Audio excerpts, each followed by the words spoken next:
Children in Need Rickshaw Challenge gets underway today, right here in Sussex. TV star Matt Baker is recreating his first rickshaw challenge from 10 years ago with his team of 6 young people. But due to COVID, the ride will take place away from the public around Goodwood Estate, as Matt explains. The idea is we're going to be going loopy around Goodwood. In homage to that very first trip that I did, we're going to do As the Crow Flies miles from Edinburgh to London, which we reckon is 332.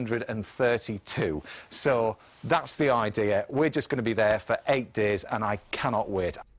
TV star Matt Baker and his team of 6 young people are preparing to set off on this year's Children in Need Rickshaw Challenge right here in Sussex. They're hoping to ride 332 miles, the same distance as Matt pedalled between London and Edinburgh back in 2011. But this year it'll all be done under COVID-safe conditions around the Goodwood Estate.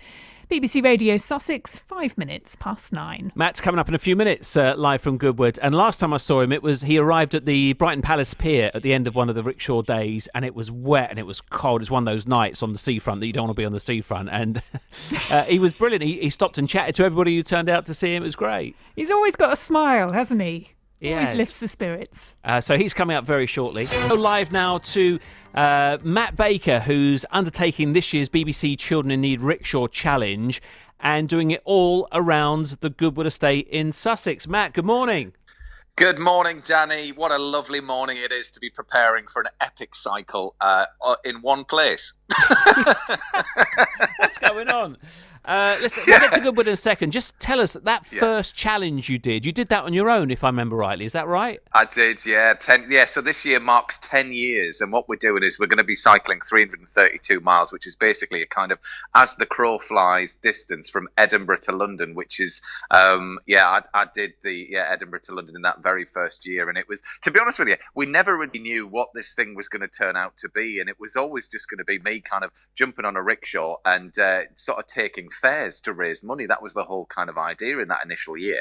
So we had no idea what we were going to raise. Anyway, it turned into this epic cycle on this ridiculous rickshaw that we kind of just got from the city of London. It was like a scaffolding rig on wheels. Yeah. And anyway, every night I was trying to desperately get to my location to do a live broadcast for the One Show, and I was getting later and later and later. And I mean, the public came out in droves on the roadsides to come and support me, and it sort of evolved into this mad thing, and it raised loads of money in that first year. And then when the second year came around, I was like, this is not about celebrities on telly doing stuff. This has to be about those that have benefited from children in need in the past. And so I created this thing called Team Rickshaw, which is basically young riders, as I say, who've benefited from children in need, and they now ride the rickshaw as a relay. There's been 45 riders over the years that have joined, and we've done 4,350 miles up to date. But obviously this year we can't travel across the UK in the way that we normally do. And Goodwood have just been absolutely fantastic. The Duke of Richmond and Gordon has just opened up the gates and said, look, you can have this as a lockdown scenario, use the motor track, the race course, the whole lot. And we've got the place to ourselves, and we're doing this as safe as we possibly can be. We're all tested. We're going through a second round of testing on Saturday morning before we actually start.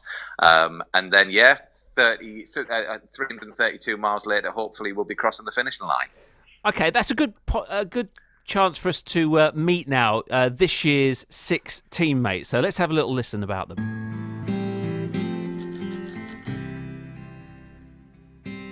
Hello, I'm Rosie, I'm 19 and I'm from London. I have cerebral palsy, so that means I struggle to use my legs. And sometimes I do feel like I'm kind of trapped, but then at the same time, like, if I didn't have it, I definitely wouldn't be the person I am. My name's Owen, I'm 14 and I'm from Belfast, Northern Ireland. A few years ago I lost my daddy, and shortly after that I lost my family home. I just really didn't want to do anything, didn't want to get out of my bed, didn't want to speak. My name's Lauren, I'm 16 and I live in Aberdeen.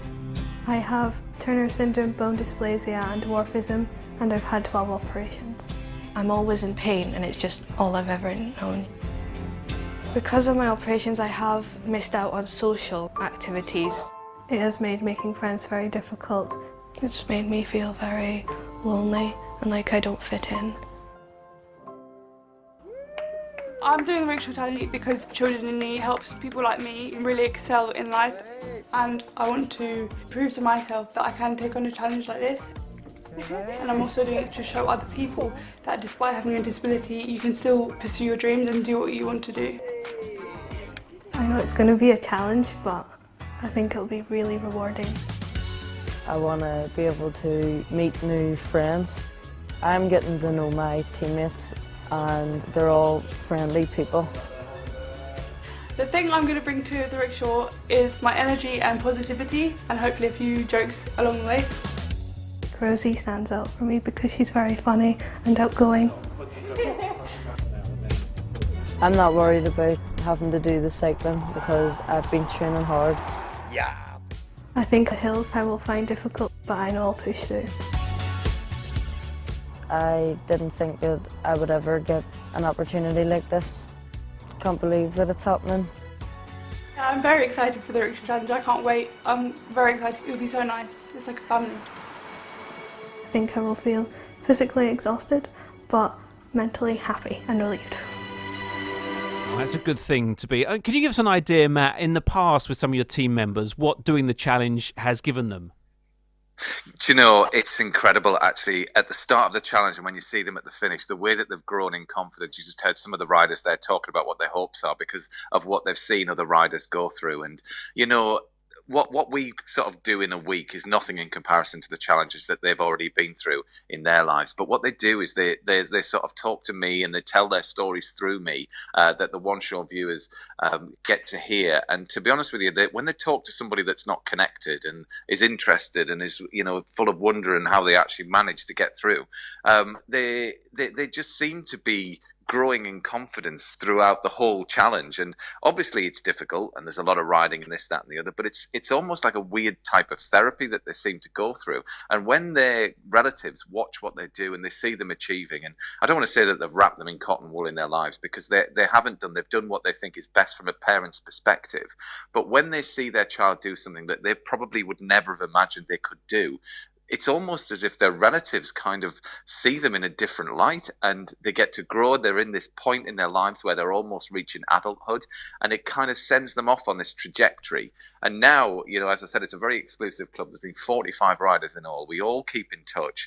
And, you know, when I think back to sort of 9 years ago, 9 years ago, with those riders are now adults, and to see them and to meet up with them again and see what they're doing in their lives and the fact that their life's taken this slight twist and turn because of the Rickshaw Challenge. It gives them a different outlook. And really, that's what Children in Need, in my eyes, is all about. It's about giving a child the chance and the opportunity of something in their life that maybe they didn't have access to. And that's where all of the donations go. And that's why it's such a brilliant thing to support. You mentioned donations there. How do we support the challenge this year? Yeah, the best thing to do is to go online. If you www.bbc.co.uk/Pudsey. If you have a look on there, there's all the information on how you can donate there. But yeah, it's going to be kind of a virtual challenge this year. This is the whole point, because obviously people cannot get out to come and see us in the way that they normally do, and that's the thing that lifts people. So this year we're asking people, if you've got social media, to show your support in that way. I'm on Instagram too, so if you follow me, I'll be doing all the behind the scenes stuff as well, and going live over the weekend, because we're not live until the Monday night on the One Show now, where you'll see us. Hopefully we'll have done over 100 miles by the Monday night. But yeah, if you follow us, have a little look at what we're up to, and show your support in that way. And any comments that you want to send on, we'll make sure that those riders get them. Yeah, last time I saw you, that there was a good crowd turned out at Brighton Palace Pier when you arrived there. Yes. Windy, wet, and very cold one night. The weather Remember? we've got now. Yes, Danny, I do. Yeah, if we could move Children in Need to maybe May, that might be better for you.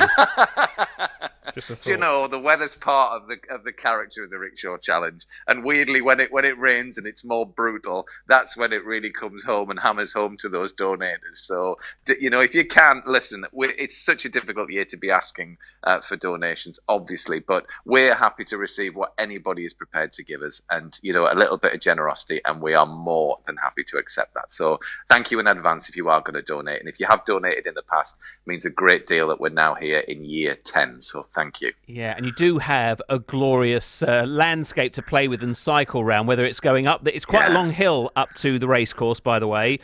It's a lovely track round in front of Goodwood House. And if you go round the circuit, you know, round Broadwater and round Lavant, where Stirling Moss used to belt round in races, you'll probably be the slowest thing ever round there, but you'll be having fun. That's the point, yeah. I mean, when you think of all the vehicles that have been on the tracks around here, we're on groundbreaking territory taking a rickshaw around it, but it's wonderful, and that's the whole spirit of it. You know, that's exactly what it is. It's bonkers, and that's what we love, isn't it, in Britain? Good luck setting off tomorrow, Matt. Good luck to you and the team. Thank you, Danny. Thank you. All the best. Thank you very much indeed, and we'll keep in touch with you with progress here on the radio station and on the One Show as well. Matt Baker.